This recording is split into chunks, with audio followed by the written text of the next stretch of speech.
Pak Prabowo itu dengan gini lah, orangnya itu nggak terlalu apa ya, pengen merakyat. Artinya mau dari bawah pun dia rangkul. Itu Bapak itu. Nggak melihat siapa kamu, tapi melihat karya kamu. Gitu kan gitu loh. Iya kan? Terus Bapak itu tidak melihat siapa kamu. Nah, karya kamu yang aku lihat.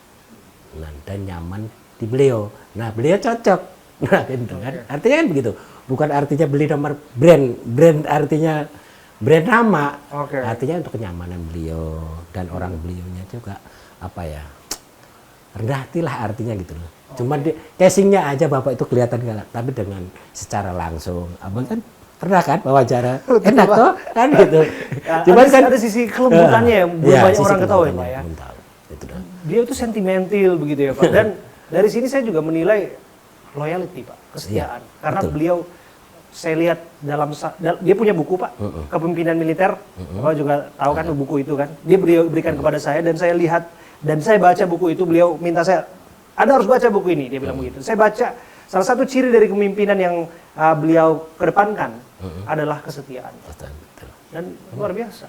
Dan itu ditunjukkan betapa setianya Pak Prabowo dari orang yang dia kenal 2004, dari sosok penjahit yang dia kenal 2004 sampai sekarang bertahan 20 tahun lamanya kepada Bapak. Beliau punya segala sesuatu barangkali ya Pak, kalau kita pikirkan untuk dia pindah ke penjahit yang lebih punya nama, lebih punya brand, punya etalase di mal-mal besar dan sebagainya, atau penjahit perancang internasional dan sebagainya. Tapi beliau tetap mengutamakan dan memberdayakan anak bangsa. Pak. Seperti Bapak. Makanya syukur alhamdulillah saya bisa kenal Pak. Saya merinding loh ini Pak ini.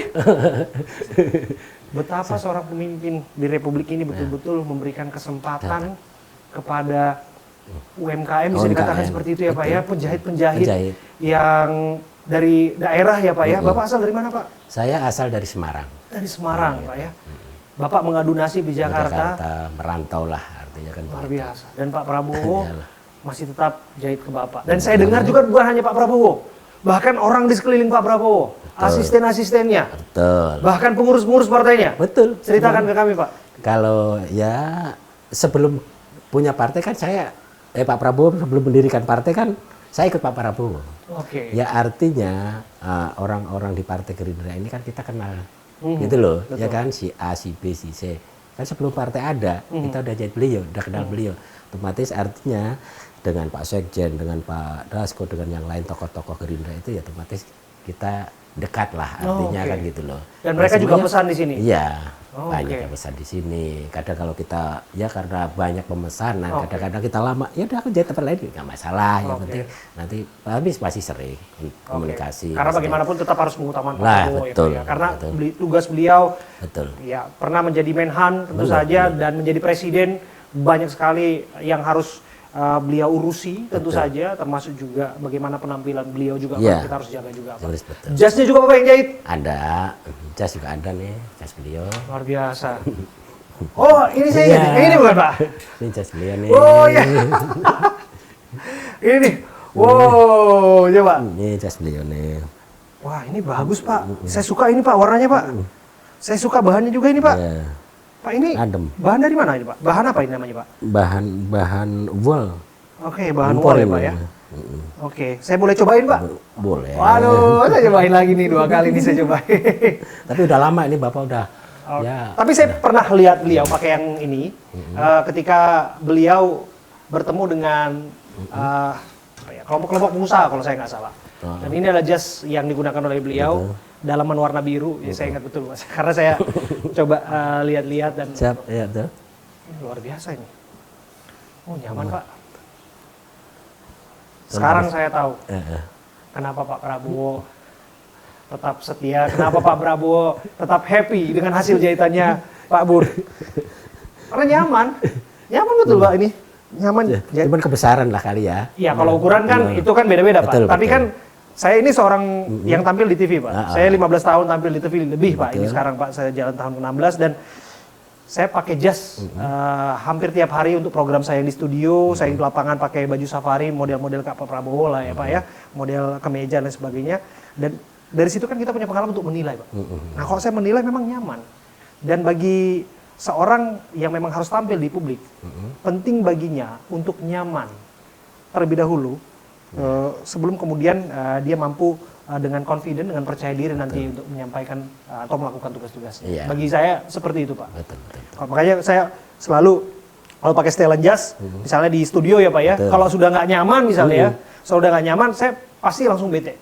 Nah nanti jalannya show-nya udah berubah itu Pak kira-kira. Iya, iya, iya. Nah sebisa mungkin Betul, memang betul, betul. baju ataupun apa yang kita kenakan ini memang juga berpengaruh terhadap mood ya Pak ya. Betul, betul. Berpengaruh. Pak Prabowo pernah cerita nggak gitu? Atau pernah nggak cerita kepada saya Pak? Jangan-jangan pernah diomelin Pak Prabowo, hasilnya kurang sesuai dengan ekspektasi. Ya artinya kalau yang namanya orang kerja, Iya. ada kesalahan itu. Tentu. Pasti. Kesempurnaan hanya milik Tuhan. Nah, kesempurnaan milik Allah. Ada, cuman kadang-kadang kalau masalah itu ya, kadang-kadang kancingnya ini kurang kenceng. Oke. Ya, kadang-kadang copot. Baru gitu pakai, bapak copot. Nah, Oke. kadang kan. Nah, disitulah letak kesalahannya. Kadang-kadang panjangnya masih kurang gitu loh. Oke. Nah, tapi ya dari situlah kita untuk memperbaiki kesalahan-kesalahan lah. Artinya kita perlu kehati-hatian gitu. Oke. Pernah Cara saya- ngingetinnya gimana Pak? Hah? Pernah diomelin jangan-jangan Pak? Oh, belin ya pastilah. Gimana sih kamu kerjaan gitu. Tapi habis itu Iya. langsung diperbaiki Perbaiki. dan selesai pada saat itu Pak. Iya. Nothing's personal. Betul. Nggak ada yang personal, semuanya tentang profesional. Profesional gitu. Luar biasa Pak. Itu yang kita inginkan Pak dari sosok pemimpin tentu saja ya Pak ya. Bahwa ketika kita salah, katakan salah. Betul. Sekalipun memang sekalipun pahit. Betul. Katakan kebenaran sekalipun itu pahit ya Pak ya. Betul. Karena itu penting bagi input bagi kita Betul, juga untuk betul, memperbaiki betul. diri ke depannya Pak. Nah, luar biasa Pak. Nyaman betul Pak. Ini saya bawa pulang ya. Jangan Pak. Karena mohon maaf Pak Prabowo. Ini hanya saya pakai di sini Pak. Tapi jangan salahkan saya apabila kemudian suatu saat saya punya model jas seperti ini karena inspirasi dari Bapak. Siap. Oke Pak. Dan yang saya dengar bicara soal jas nih, kita harus ungkap juga nih bahwa Pak Bun adalah sosok yang juga menjahitkan jas Pak Prabowo saat pelantikan 20 Oktober 2024. Betul Pak? Betul. Luar biasa Pak. Deg-degan nggak itu Pak? Punya rasa tantangan tersendiri nggak Pak? Atau gimana Pak? Atau biasa aja karena udah terbiasa, udah tahu maunya atau gimana Pak? Ya kalau untuk ini kan Bapak tergantung moodnya ya kan. Kadang-kadang udah dibikinin, ya kan. Kadang-kadang pakai yang lain. Oke. Gitu loh. Ya kan kadang-kadang kita udah desain begini. Udah. Kadang-kadang Bapak aku mau pakai itu aja. Kan gitu. Makanya kita besok Bapak mau pakai jas, aku mau pakai apa? Ya, kita sebagai ada sespri ibaratnya. Oke. Info Pak, Bapak bikinin jas, bikin ini, baju ini. Nah, buat acara, buat kayak kemarin buat pelantikan buat pelantikan di acara di IKN 17-an. Betul, 17-an, Ya kan? iya. Ada mau pakai ini, taunya mau pakai baju biasa aja, pakai jas biasa aja kan. Oke. Gitu loh. Ya artinya Bapak Harus selalu prepare. mood, ya, Tapi selalu Bapak, prepare. Pak Bun selalu prepare. Betul. Jadi Makanya- yang sudah dijahitkan dahulu-dahulu Betul. tetap udah disiapkan, tapi andai kata Andai memang kata- sudah ada proyeksi, Ya, perencanaan, disiapkan. Pak. Siapkan juga. Gitu Wah, luar loh. biasa. Makanya kadang-kadang dadakan juga. Kadang-kadang aku mood ini. Ya udah kita bikin. Kadang-kadang sehari semalam juga kita suruh lembur. Apa susahnya Pak? Apa susahnya Pak? Apanya tuh? Dalam menyiapkan pakaian, menyiapkan menjahit jas, menjahit baju safari, pakaian-pakaian untuk Pak Prabowo. Kalau Apa susah, tantangannya? tantangannya yaitu kalau Bapak instruksi buat besok ibaratnya kita deadline-nya harus benar-benar, artinya ya sehari ya sanggup gitu loh. Artinya satu malam pun misalnya Bapak pesan malam jam 10, besok pagi mau pakai, kita kan harus lembur. Mau nggak mau kita kan harus lembur toh, Lembur, betul. jahit. Gitu. Mau pakai besok pagi buat acara kayak buat apa kan gitu. Cerita Pak, cerita pengalaman ke kami Pak. Ada nggak pengalaman yang memang harus kerja semalam suntuk, kerja-kejaran dengan waktu Pak yang unik dan Bapak akan ingat dalam karir Bapak sebagai seorang penjahit? Betul, nggak salah itu. Sering kali saya begitu. Sampai kadang-kadang kan yang buat lembur itu untuk acara GMD, acara diklat yang di atas itu yang dididik anak-anak yang dididik sama Pak Oke. Prabowo itu. Oke. Kadang-kadang itu kan waktunya yang singkat, dikasih waktu cuma 6 hari, kadang-kadang 600 tel.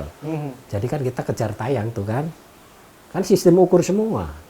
Kadang-kadang kan kita mau nggak mau harus lembur, Iya. gitu kan, dari malam sampai malam lagi, kadang-kadang sampai pagi, gitu loh. Kalau kerja lagi pas lagi, kadang-kadang bapak pesen aku mau pakai ini, kadang-kadang jahit batik, jahit apa itu kan malam dikasih pakai besok mau nggak mau kita harus lembur. Sering kali bapak itu Sering ya, gitu. Pak, ya. Tapi nggak pernah telat kan Pak?